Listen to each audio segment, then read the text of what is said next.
அனைவருக்கும் வணக்கம். காதல் திருமணம் யாருக்கு ஏற்படும், காதல் யாருக்கு ஏற்படும் அப்படின்னு பார்த்தோம்னா, காதல் அப்படிங்கிற ஒரு கிரகத்துக்கு காரகன் யார் அப்படின்னா புதன். காதலுக்கு காரகன் புதன். கேதுன்னா வலை.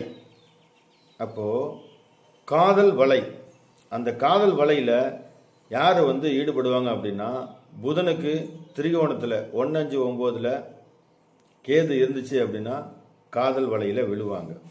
ஓகே, இந்த காதல் திருமணம் வரைக்கும் போகுமா அப்படின்னு பார்த்தோம்னா,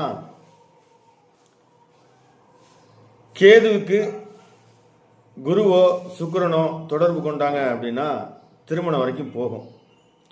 ஒருவேளை சுக்கிரனும் குருவும் தொடர்பு கொள்ளாமல் செவ்வாய் தொடர்பு கொண்டுச்சுன்னா திருமணம் வரைக்கும் போகாது.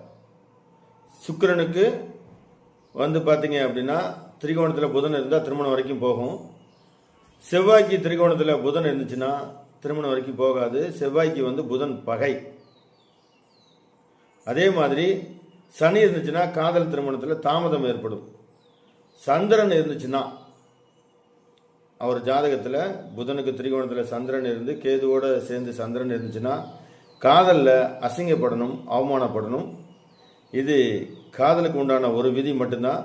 பாவத்தையும் பார்க்கணும். காதல் திருமணம் சக்ஸஸ் ஆக அதுக்கு நிறைய வழி இருக்குது. உங்களுடைய காதல் சக்ஸஸ் ஆகணும்னா என்னை தொடர்பு கொள்ளுங்கள். நன்றி, வணக்கம், வாழ்க வளமுடன்.